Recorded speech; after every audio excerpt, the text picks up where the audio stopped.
Good morning વિદ્યાર્થી મિત્રો. આજે આપણે ટેક્સ્ટબુકના દાખલા શરૂ કરીએ. અવરોધ, capacitor, inductive reactance, inductive circuit, capacitive circuit, આ બધું આપણે જોઈ ગયા. હવે આજે આપણે એનો ઉપયોગ કરી અને ટેક્સ્ટબુકના દાખલા શરૂ કરીએ. તો એમાં સૌથી પહેલા આપણે લઈએ ઉદાહરણ નંબર 7.1. તો ઉદાહરણ નંબર 7.1 માં તમને એવું કીધું છે કે 220 વોલ્ટના સપ્લાય સાથે એક વિદ્યુત બલ્બ 100 વોટનું રેટિંગ ધરાવે છે. તો બલ્બનો અવરોધ કેટલો હોય, સ્ત્રોત સાથે જોડેલ વોલ્ટેજનું મહત્તમ મૂલ્ય અને બલ્બમાંથી વહેતા પ્રવાહનું આરએમએસ મૂલ્ય શોધો. હવે તમને 220 વોલ્ટનો સપ્લાય કીધો છે. તમને એવું નથી કીધું કે મહત્તમ વોલ્ટેજ 220, તમને એવું કીધું છે કે સપ્લાયિંગ વોલ્ટેજ 220 છે. તો જો 220 વોલ્ટ સપ્લાય હોય પણ જે એસી સપ્લાય હોય તો આવર્તીય હોય, ક્યારેય 220 અચળ ન રહે, એ તો બદલાતો હોય. પણ તમને 220 અચળ વોલ્ટેજ આપ્યો, એનો મતલબ એવો થયો કે કઈ વેલ્યુ હશે, આરએમએસ વેલ્યુ હશે. એટલે જ્યારે તમને આવું કંઈ કહેવામાં ન આવ્યું હોય ત્યારે તમારી વેલ્યુને કેવી વિચારી લેવાની, આરએમએસ વેલ્યુ. જો મહત્તમ મૂલ્ય હશે તો કહી દીધું હશે કે આ મહત્તમ મૂલ્ય છે, પણ 220 વોલ્ટનો સપ્લાય એટલે કઈ વેલ્યુ હશે, આરએમએસ વેલ્યુ હશે. બરાબર. તો અહીંયા આપણે એનો ડેટા લખીએ. ઉદાહરણ નંબર 1 એમાં જો તો VRMS વેલ્યુ 220 વોલ્ટ આપી છે અને જે બલ્બ છે એનું રેટિંગ છે P બરાબર 100 વોટ. એની સાથે તમે 100 વોટનો બલ્બ જોડી દો તો તમારે અવરોધ મેળવવાનો છે, મહત્તમ વોલ્ટેજ મેળવવાનો છે અને પ્રવાહની કઈ વેલ્યુ મેળવવાની છે, આરએમએસ વેલ્યુ. બરાબર. તમારી જાતે ટ્રાય કરો તો ટેક્સ્ટબુકમાં જોયા વિના તમે કરી શકો છો કે નહીં, સ્ક્રીન પોઝ કરીને. તો ચાલો જોવો તો અહીંયા હવે આપણે અહીંયા પરિપથની અંદર સૌથી પહેલા તો બલ્બનો અવરોધ મેળવીએ. તો બલ્બનો અવરોધ મેળવવા માટે પાવરનું સૂત્ર આપણી પાસે છે. અવરોધની અંદર પાવર કેટલો હોય, તો P બરાબર આપણે શું સૂત્ર લઈએ હતા અવરોધની અંદર પાવરનું સૂત્ર, કે ભાઈ P બરાબર આપણું જનરલ સૂત્ર હતું P બરાબર I2R. તો આપણે અહીંયા સૂત્ર લઈએ હતા P IRMS² R. એટલે કે જ્યાં I આવતા હતા ત્યાં શું આવી જશે, IRMS આવી જશે એસી સપ્લાયની અંદર. જેમ કે પાવરનું સૂત્ર હતું I2R, પ્રવાહવાળું સૂત્ર, તો અહીંયા IRMS² આવી ગયું. એ જ રીતે જો વોલ્ટેજ વાળું સૂત્ર લખવું હોય તો શું લખી શકીએ, VRMS²/R. બરાબર. તો જે સૂત્ર P બરાબર IRMS²R હતું તો એની બદલે તમે VRMS²/R પણ લખી શકો.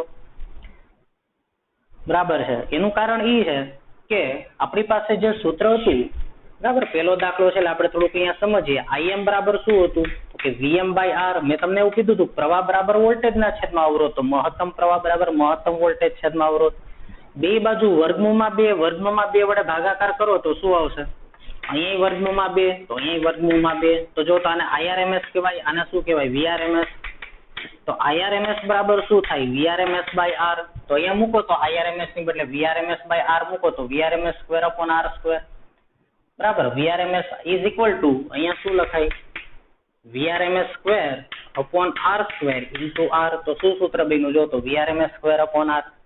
બરાબર. એટલે પ્રવાહના પદમાં લખવું હોય તો આવી રીતે અને વોલ્ટેજના પદમાં લખવું હોય તો આવી રીતે લખી શકાય. આપણી પાસે વોલ્ટેજ છે જો તો આપણે આ સૂત્ર યુઝ કરશું અને તો પછી અહીંયા આપણે આવું લખીએ કે તેથી P બરાબર VRMS²/R. તેથી R બરાબર શું આવી ગયું, VRMS²/P. જો તો VRMS કેટલા આપ્યા છે તો કે 220 ગુણ્યા 220 નો વર્ગ, પાવર આપ્યો છે 100, આ બે કેન્સલ થઈ ગયા. તો અહીંયા કેટલા આવી ગયા, 484 ઓહમ. તો આમ સૌથી પહેલો સવાલ તમને એવું પૂછ્યું હતું કે ભાઈ તો બલ્બનો અવરોધ કેટલો હોય, તો બલ્બનો અવરોધ થશે 484 ઓહમ. પછી તમને એવું કીધું છે કે ભાઈ સ્ત્રોત વોલ્ટેજનું મહત્તમ મૂલ્ય કેટલું, તો જો તો અહીંયા તમને વોલ્ટેજનું મહત્તમ મૂલ્ય પૂછ્યું છે. તમને VRMS વેલ્યુ ઉપરથી મહત્તમ મૂલ્ય પૂછવાનું કહે તો VRMS નું સૂત્ર શું હતું મહત્તમ વોલ્ટેજ સાથે? તો VRMS ઇઝ ઇક્વલ ટુ શું હતું બોલો મારી સાથે? Vmax બાય √2, એટલે કે VRMS બરાબર VM બાય √2, જે આપણે દાખલાની અંદર થિયરીની અંદર મેં તમને સમજાવ્યું હતું. અને તેથી Vmax એટલે કે વોલ્ટેજનું મહત્તમ મૂલ્ય √2 ઇન્ટુ VRMS. એવી જ રીતે Imax પૂછે તો √2 ઇન્ટુ IRMS. તો √2 અને VRMS ની કિંમત કેટલી આપી છે 220. આનું સાદરૂપ આપી દો એટલે તમને 311 વોલ્ટ આન્સર મળશે આનો. તો મહત્તમ વોલ્ટેજ થયા 311 વોલ્ટ. અને ત્રીજું તમને મહત્તમ અહીંયા શું પૂછ્યું છે જોવો તો કે બલ્બમાંથી વહેતા IRMS પ્રવાહનું મૂલ્ય કેટલું હોય, એટલે કે અહીંયા તમારે IRMS ની વેલ્યુ શોધવાની છે. જો આપણે IRMS ની વેલ્યુ શોધવી હોય તો મહત્તમ પ્રવાહ બરાબર શું હતું મહત્તમ વોલ્ટેજ છેદમાં અવરોધ બરાબર IM બરાબર શું હતું VM/R. તો એ જ રીતે IRMS બરાબર મેં હમણાં તમને કીધું એ પ્રમાણે IRMS બરાબર VRMS/R. આ જે હમણાં જ આપણે સાબિત કર્યું. તો VRMS કેટલા છે જોવો તો અહીંયા 220 છેદમાં અવરોધ R. તો R એટલે કેટલા આવ્યા 484. અને આનું સાદરૂપ આપી દો તો આપણને આન્સર અહીંયા મળી જશે 0.454 એમ્પિયર.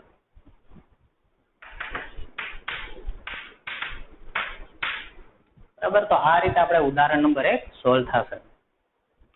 પછી આપણે લઈએ સ્વાધ્યાયમાં દાખલા નંબર 7.1 અને 7.2. બે દાખલા સેમ પેટર્નના છે. આપણે સિમિલર પેટર્ન પેલા અવરોધ વાળા દાખલા કરીએ કે પરિપથની અંદર માત્ર અવરોધ હોય ત્યારે શું થશે. બરાબર. એને લગતા દાખલા આપણે પેલા લઈએ.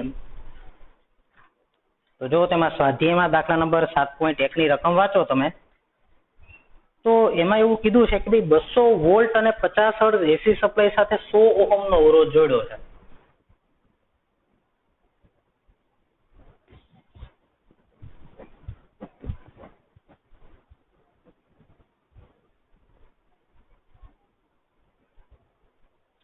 બસો વોલ્ટ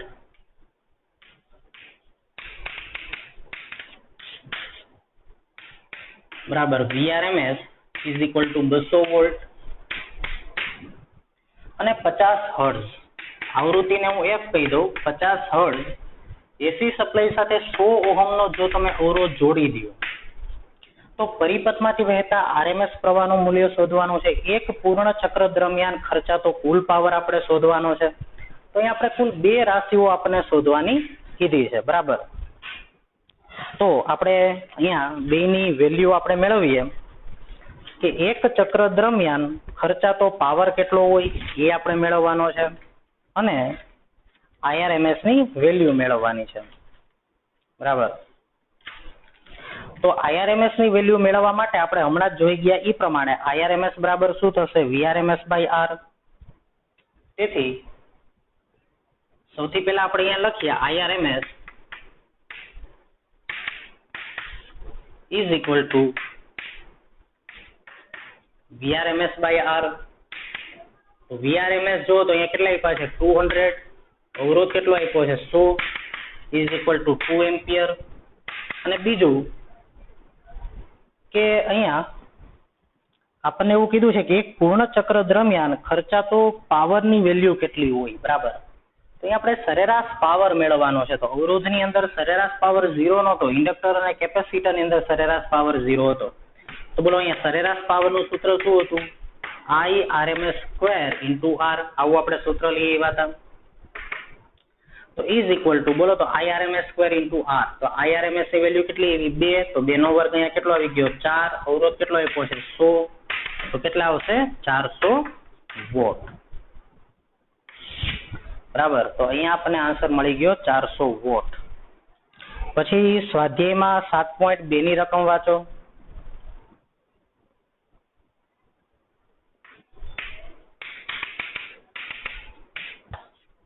તો 7.2 માં એવું કહેવામાં આવ્યું છે કે એસી સપ્લાય માટે વોલ્ટેજનું મહત્તમ મૂલ્ય જો 300 વોલ્ટ હોય તો એની RMS વેલ્યુ કેટલી હોય.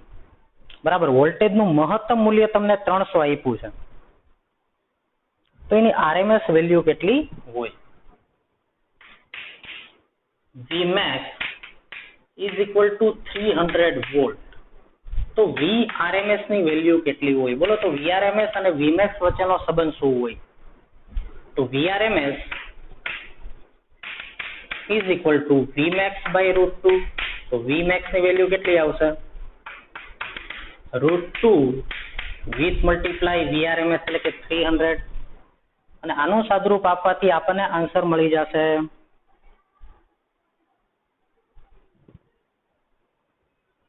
Vmax. એ પાછા ને Vrms શોધવાના છે આપણે, સોરી અહીંયા ભૂલ થઈ છે.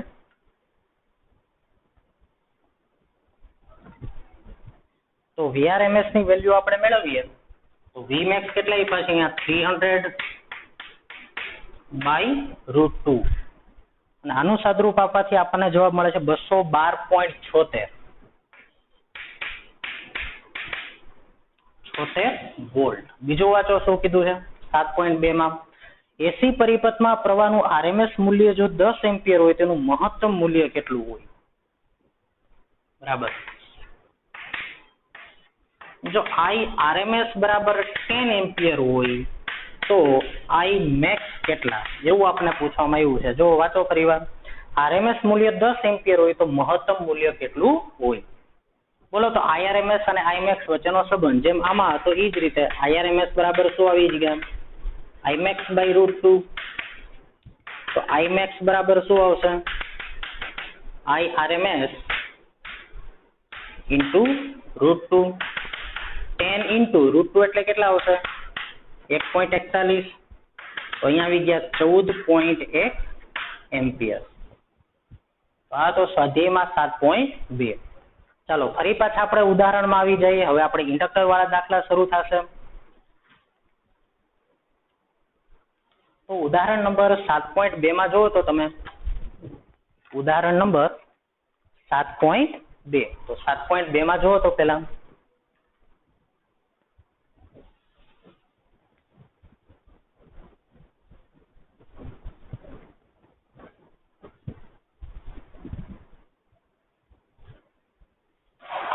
ઉદાહરણ નંબર 7.2 માં એવું આપણને કીધું છે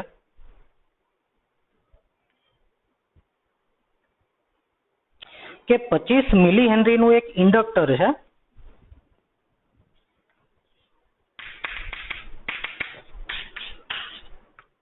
L બરાબર 25 મિલી હેનરી બરાબર એટલે કે 25 ગુણ્યા 10⁻³ હેનરી. આવું આપણે એક ઇન્ડક્ટર આપી દીધું છે અને 220 વોલ્ટના સપ્લાય સાથે જોડેલું છે. Vrms બરાબર 220. જ્યારે આરએમએસ વેલ્યુ હશે ત્યારે એની કોઈ ચોખવટ નહીં કરી હોય, તમને સીધે સીધા વોલ્ટેજ કહી દીધા હશે 220. જો મેક્સિમમ વેલ્યુ હશે તો જ એનો અલગથી ઉલ્લેખ કર્યો હશે. તો કે કીધું નથી એટલે 220 વોલ્ટ Vrms વેલ્યુ થઈ. અને સ્ત્રોતની આવૃત્તિ 50 હર્ટ્ઝ હોય એટલે કે F બરાબર 50 હર્ટ્ઝ હોય તો તમારી ઇન્ડક્ટિવ રિએક્ટન્સ XL અને પ્રવાહની IRMS વેલ્યુ શોધવાની છે. ચલો કઈ રીતે કરશું વિચારો તો. પ્રવાહની આપણે આરએમએસ વેલ્યુ અહીંયા શોધવાની છે. કઈ રીતે કરશું વિચારો. તો સૌથી પહેલા હું XL માટે ચર્ચા કરું. XL બરાબર શું હોય? ω_L. અને ઓમેગા એટલે 2πf × L. બોલો 2πf ની વેલ્યુ કેટલી આપી છે અહીંયા આપણને 50. L કેટલા આપ્યા છે તો કે 25 ગુણ્યા 10⁻³ બોલો શું આવી ગયું? 100π with multiply 25 ગુણ્યા 10⁻³. આનું સાદુરૂપ આપશું એટલે આપણે XL ની કિંમત મળશે ને અવરોધ છે ઇન્ડક્ટર નો અસરકારક એટલે એનો એકમ તો ઓહમ જ થશે. અને પછી તમારે IRMS ની વેલ્યુ શોધવાની છે. તો IRMS ની વેલ્યુ લખીએ આપણે. તો IRMS બરાબર શું સૂત્ર હતું કયો તો મને? Vrms આપ્યા છે ને આપણે IRMS શોધવાના છે. XL અહીંયા આપણને મળી ગયા હશે તો IRMS શું થશે? તો IRMS બરાબર Vrms by XL. માત્ર ઇન્ડક્ટર છે અહીંયા. તો પ્રવાહ બરાબર શું થાય? વોલ્ટેજના છેદમાં અવરોધ. તો વોલ્ટેજના છેદમાં અવરોધ માત્ર ઇન્ડક્ટર હોય તો ઇન્ડક્ટરનો અસરકારક અવરોધ XL છે જેને આપણે ઇન્ડક્ટિવ રિએક્ટન્સ કહેતા. બરાબર. તો VRMS છેદમાં XL, જો કેપેસિટર હોય તો VRMS બાય Xin, જો માત્ર અવરોધ હોય તો VRMS બાય R. બરાબર છે. તો જો તો VRMS ની વેલ્યુ 220 અને XL ની કિંમત તમને ખબર પડી ગઈ હશે, તો આ બે વેલ્યુ જો તમે અહીંયા મૂકી દો તો તમને IRMS ની વેલ્યુ પણ મળી જાય. અહીંયા XL ની કિંમત તમને મળે છે 7.85 ઓહમ.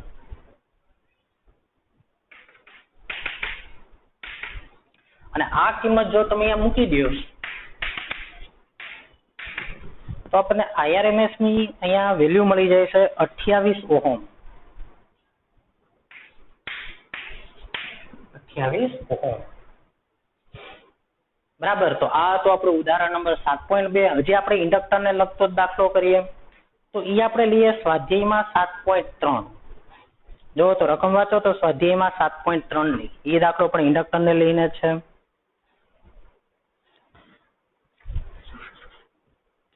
માં 44 મિલી હેનરી નું ઇન્ડક્ટર આપ્યું હોય તો તમારે પ્રવાહનું RMS મૂલ્ય શોધવાનું છે.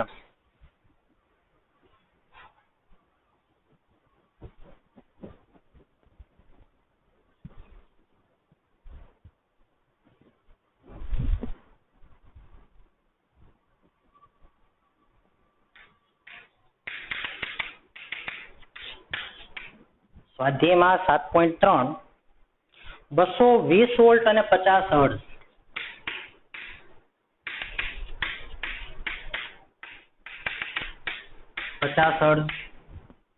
અને L બરાબર કેટલા આપ્યા છે તો કે 44 × 10⁻³ હેનરી, 44 મિલી હેનરી. તો પ્રવાહની IRMS વેલ્યુ જો તમારે મેળવવી હોય તો તમારે શું મેળવવું પડે તો કે IRMS નું સૂત્ર બોલો તો ઇન્ડક્ટિવ સર્કિટ માટે VRMS બાય XL, વોલ્ટેજ છેદમાં અવરોધ, મહત્તમ પ્રવાહ બરાબર મહત્તમ વોલ્ટેજ છેદમાં અવરોધ, IRMS બરાબર VRMS છેદમાં અવરોધ. તો અવરોધ કેટલો હોય ઇન્ડક્ટરનો XL, ઇન્ડક્ટિવ રિએક્ટન્સ. તો XL આપણી પાસે નથી તો આપણે XL મેળવીએ. XL ની કિંમત બોલો તો ω_L. XC બરાબર હોય તો 1/ωc, XL બરાબર ω_L. ઓમેગા બરાબર શું સૂત્ર હોય 2πf. તો 2πf ની કિંમત હું શું મૂકી દઉં અથવા તો અહીંયા લખીએ આપણે 2πf ની કિંમત 50 આપી છે. અહીંયા 44 × 10⁻³ તો અહીંયા કેટલા આવી ગયા 100π with multiply 44 10⁻³ આની કિંમત હું લખવા કરતા સીધું અહીંયા એક સાથે સાદુરૂપ આપી દઉં તો VRMS ની કિંમત 220 છેદમાં 100 π ની કિંમત 3.14 મૂકી દો 44 × 10⁻³ અને એ રીતે જો તમે સાદુરૂપ આપશો તો તમને આન્સર મળશે 15.9 એમ્પિયર. 15.9 એમ્પિયર. પછી આપણે લઈએ ઉદાહરણ નંબર 7.4. હવે કેપેસિટર વાળા દાખલા શરૂ કરીએ આપણે. તો કેપેસિટર વાળા દાખલામાં ઉદાહરણ નંબર 7.4 આપણે લઈએ.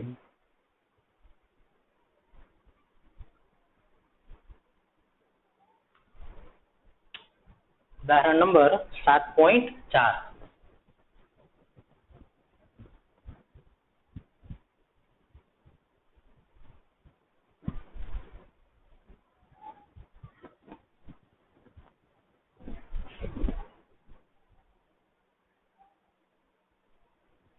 તો ઉદાહરણ નંબર 7.4 માં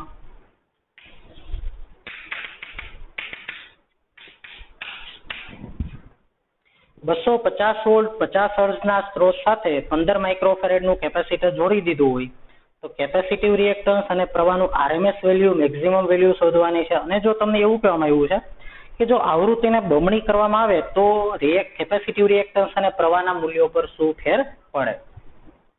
તો જો તો અહીંયા VRMS = 250 વોલ્ટ, આવૃત્તિ 50 હર્ટ્ઝ આપી છે અને કેપેસિટન્સ આપ્યું છે 50 માઇક્રોફેરેડ. બરાબર. તો સૌથી પહેલા આપણે કેપેસિટિવ રિએક્ટન્સ મેળવવાનું હોય તેનું સૂત્ર બોલો તો XC બરાબર મારી સાથે બોલો તો શું આવે 1/ωc. ઓમેગા ની બદલે શું આવશે 2πf. f એટલે અહીંયા આવૃત્તિ છે with multiply c 1/2π. f કેટલા છે 50. તો સીધે સીધું અહીંયા હું લખી નાખું 100π with multiply 15 10⁻⁻³ 6. તો આ કોની કિંમત મળી ગઈ આપણે XC ની. પછી શું કીધું છે આપણને XC ની વેલ્યુ મેળવવાની કીધી છે. આનું સાદરૂપ આપી દો તો 212 ઓહમ આન્સર આવે છે. આનો આન્સર કેટલો આવશે 212 ઓહમ. પછી આપણને મેળવવાનું કીધું છે પ્રવાહનું મહત્તમ મૂલ્ય અને IRMS વેલ્યુ. તો જો તો VRMS હોય તો આપણને પહેલા IRMS મળી જશે. તો IRMS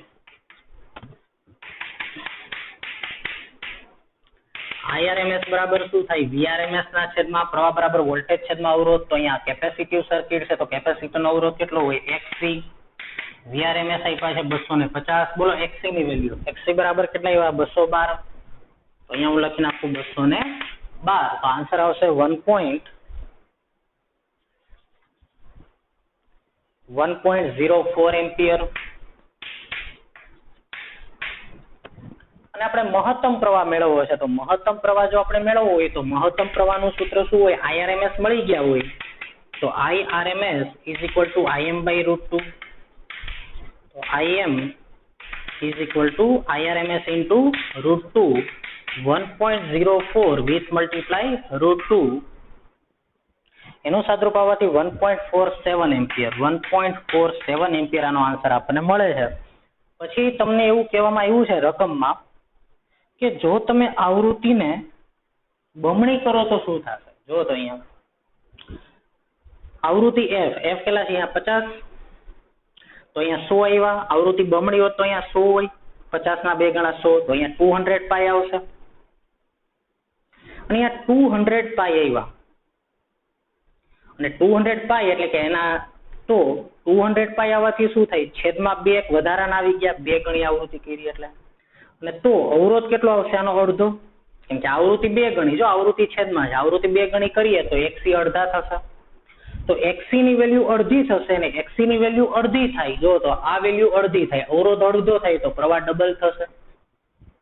તો આપણે એક વાક્યમાં લખી શકીએ કે જો આવૃત્તિ બમણી કરવામાં આવે તો કેપેસિટિવ રિએક્ટન્સ નું મૂલ્ય અડધું થશે તથા પરિપથમાંથી વહેતા પ્રવાહનું મૂલ્ય બમણું થશે.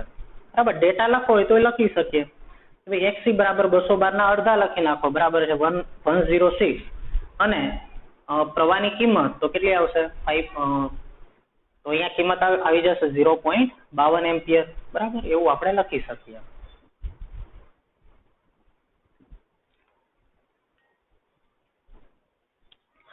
પછી જો સ્વાધ્યાયમાં 7.4 પછી ઉદાહરણ 7.4 હવે આપણે સ્વાધ્યાયમાં આવી જઈએ. તો તમારે સીધે સીધું એક વાક્યમાં જ બુક પ્રમાણે લખી નાખવાનું છે કે ભાઈ જો આવૃત્તિ બમણી કરવામાં આવે તો અવરોધ અડધો થશે અને તેથી પ્રવાહની કિંમત બમણી આવશે. ચલો સ્વાધ્યાયમાં આવી જાવ. સ્વાધ્યાયમાં દાખલા નંબર 7.4 જો તો 7.4 માં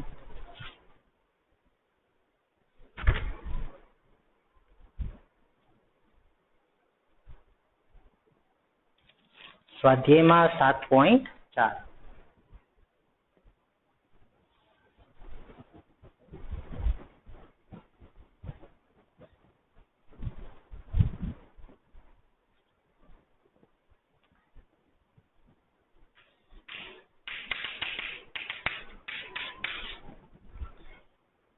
110 વોલ્ટ અને 60 હર્ટ્ઝના AC સ્ત્રોત સાથે 60 માઇક્રોફેરેડ નું કેપેસિટર જોડેલ છે. તો VRMS કેટલા આપ્યા છે 110 વોલ્ટ. આવૃત્તિ આપી છે 60 હર્ટ્ઝ. એના AC સ્ત્રોત સાથે 60 માઇક્રોફેરેડ નું કેપેસિટર જોડેલું છે. C બરાબર 60 માઇક્રોફેરેડ. તો તમારે પરિપથમાં પ્રવાહની RMS વેલ્યુ શોધવાની છે. હવે પેલા વિચારો IRMS બરાબર શું હોય સૂત્ર. તો IRMS બરાબર VRMS by XC. તો પેલા તમારે XC ની વેલ્યુ મેળવવી પડશે. તો XC બરાબર શું થાય 1/ωc. 1/ω એટલે 2πf અને 2πf એટલે 120 પાઈ અને C ની વેલ્યુ 60 ગુણ્યા 10⁻⁶. બરાબર તો આ રીતે તમને અહીંયા XC ની વેલ્યુ મળશે.